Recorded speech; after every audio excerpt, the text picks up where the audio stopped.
So here we are. Welcome to the terrace, Brian. Thank you. I've been hanging out at a different building for a while, so I'm back down here to enjoy bread day. I guess you guys are baking today?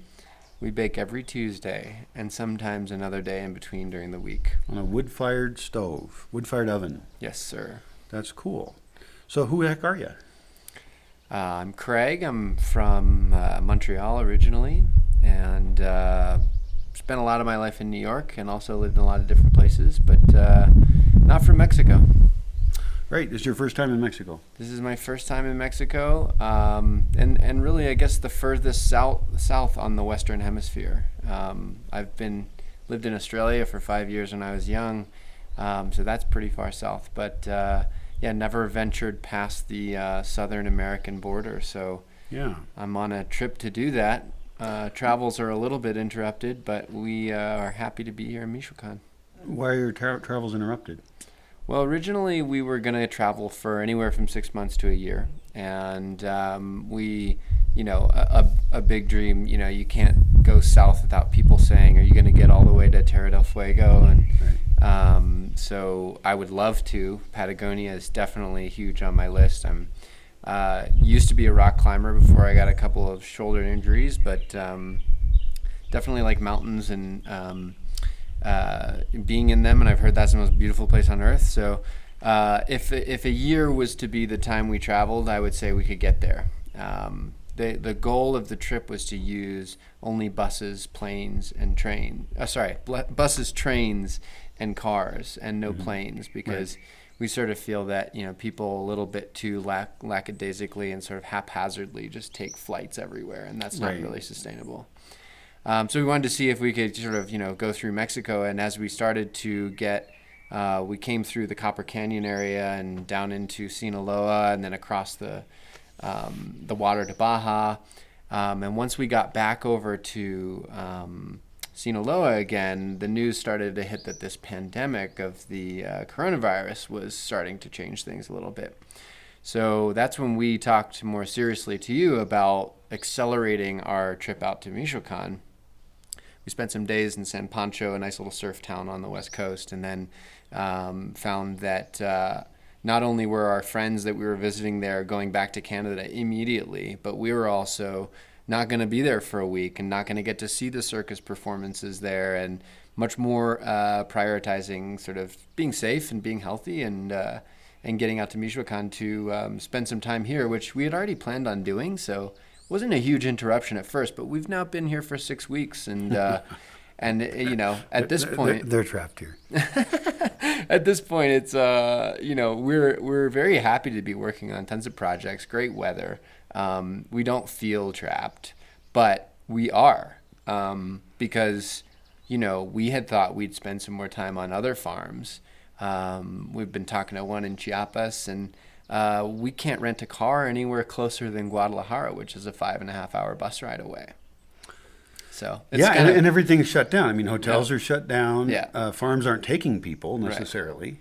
Right. And we get travel updates from the Canadian government. My girlfriend's French, and I'm also American, so we get updates from all the governments saying, come home now or remain in place indefinitely. And we're kind of happy to remain in place. But it is a weird time to be a traveler, I would say. Yeah, it is. And weird time to be anybody. I get people contacting me every day that want to come here, and I say no. Yeah. Because they're traveling on public transport, and right now in our tiny group, we don't think we have the virus. Right. And we're being very careful in town. And so we're just trying to ride as long as we can without getting it. Mm-hmm. That's the goal. And luckily, there's a huge forest here, so it's not like we're trapped in an apartment or something. Mm-hmm. And there's tons of activities. Who's your travel partner? Her name's Suriel. We met through couch surfing, actually, 3 years ago. Sort of dated on and off long distance, and then decided to merge our lives together, which is kind of what this trip is a little bit about for us. Actually living physically in the same place.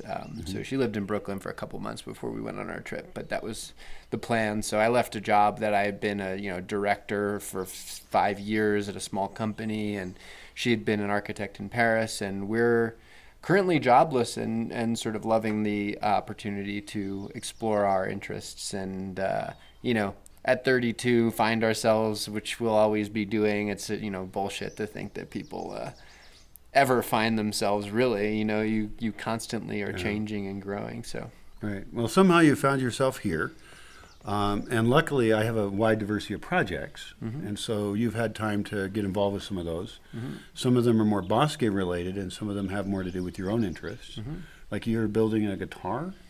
Yeah, the guitar, came from staying with a couch surfer in Sinaloa who was a luthier, and I just started to talk about, That word was luthier, which means dude who makes guitars, or dudette. Yeah.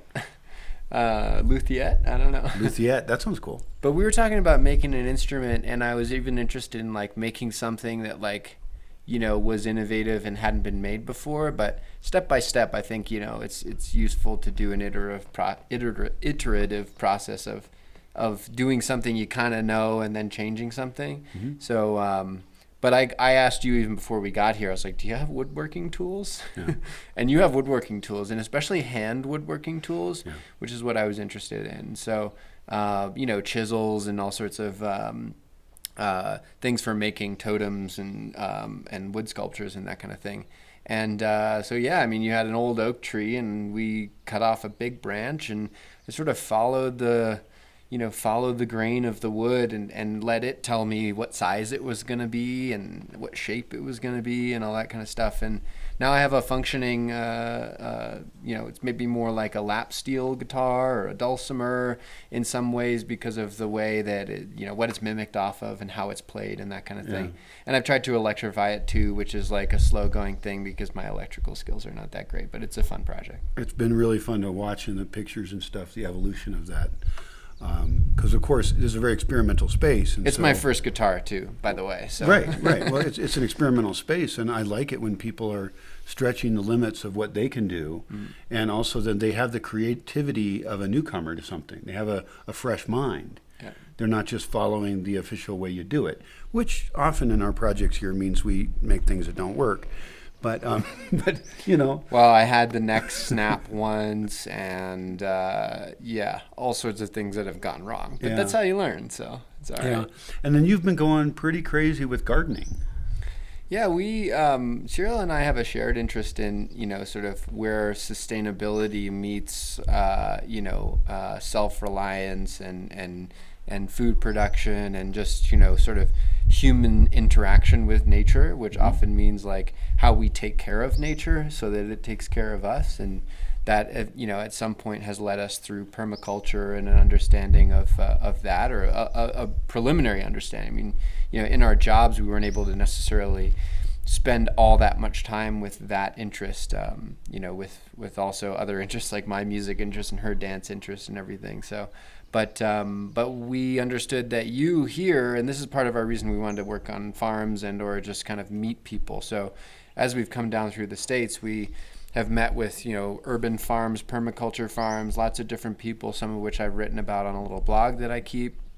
And this is a place where permaculture is sort of the long-term sort of food forest farming, and that kind of stuff is really going on, and it's really fascinating to see it's not an intensive gardening place, but we are doing some of that stuff because we're aware that we're here and we want fresh food and we want to grow some of our own food, while also paying attention to doing things a little bit differently and not just kind of tilling up a huge plot and planting things that are only annuals. We've done a little bit of that, but we want to pay attention to the relationships and between things and think more on a holistic scale about gardening and farming and, take some of that to our lives afterwards too, about where we settle next, because we're an international couple that, has many options for where to go, and we're not totally sure where we are going to settle after this. You could be in Canada, you could be in the U.S., you could be in France. Yeah.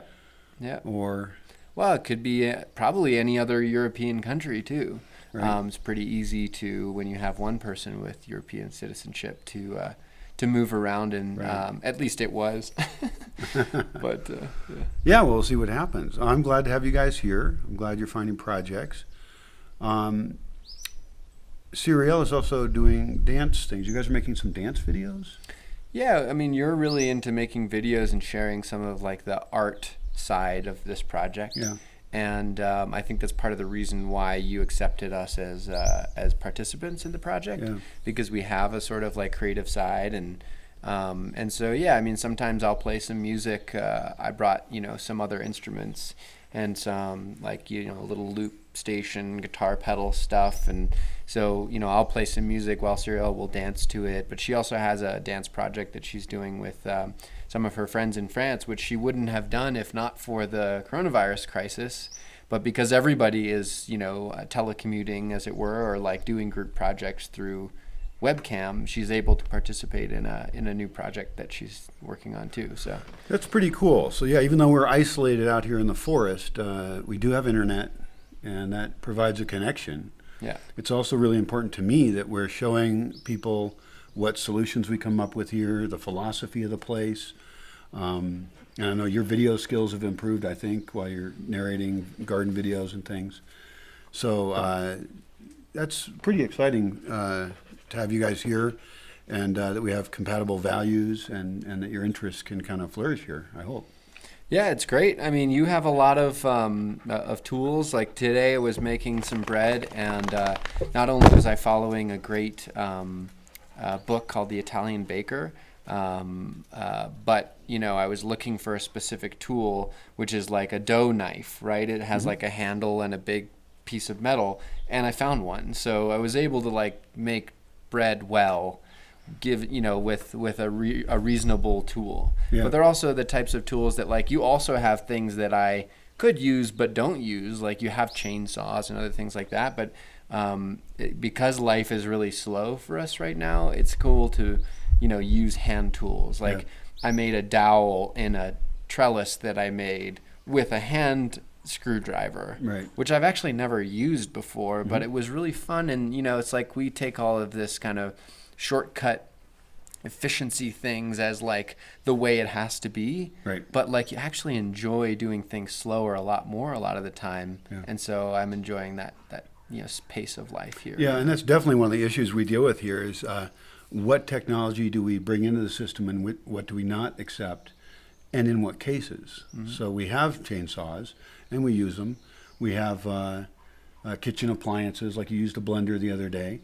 And with each one of those, we want to consider very carefully how we use that. Because something like a chainsaw, all of a sudden you need to buy new chains for it. You need to sharpen it, and it's noisy. And you have to feed it gasoline. And if we had a wood shop that was just all hand tools, the noise goes away. You get a workout. You do get more of a workout. Maybe your product is made a little slower. But maybe you're then thinking about making a product that's going to last 300 years, instead of just slapping together some furniture in the easiest way. Well, even if it doesn't last forever, which I am, I'm totally, a proponent of thinking more long-term and of quality, with a capital Q and all that kind of stuff. I think that just like the joy of taking your time is like something that shouldn't be taken for granted, because it's what makes us human to like experience doing something. Right. And so if you make a table faster, the table's made, it could be higher quality, it could last longer, but then you've just got to make a whole bunch more tables because you're doing it so fast that that is just so easy. It's a different attitude about how we relate to our environment. Yeah. So. Sure. Well, you've been here how long now? We've been here almost 6 weeks to the day. 6 weeks. Yeah. And we don't know how much longer you'll be here because we're waiting to see how weird things get with the virus. Yeah, we don't know. At this point, the rainy seasons are coming in about a month. May 30th is when the Mexican government thinks that things are basically going to be shut down till. We can see some reopening efforts in the States, like New York, where I lived before. Right. Once May 15th comes around, the governor's order expires. So the same thing might happen here, and our travel might be a little bit less restricted, and we might decide that we can, in a perhaps slightly different way, but still get to see a little bit more of Mexico and that kind of thing. Yeah. Or, we could be here for another 2 months. We'll see. Maybe at that point there will be more testing available. A couple people will join the project. We'll have, some more, projects going on here. So. Yeah, who knows? And I've been turning people down who want to come here because currently we're very confident that we don't have it. Right. And we don't know if we accept someone if they're going to bring it in. So unfortunately, I've been having to say no to people almost every day. But, you know, we seem to be doing okay. I'm glad to have you guys here. I think we'll keep baking bread and making some gardens happen and hopefully have some fun. Thanks for joining us. So this is Craig, and your girlfriend is, we've been calling her Cece. Yep. But Cyril. Yeah. Thanks for joining us, and I hope you're having a good experience in the virus times, the pandemic, and use the time as wisely as you're able. So, adios.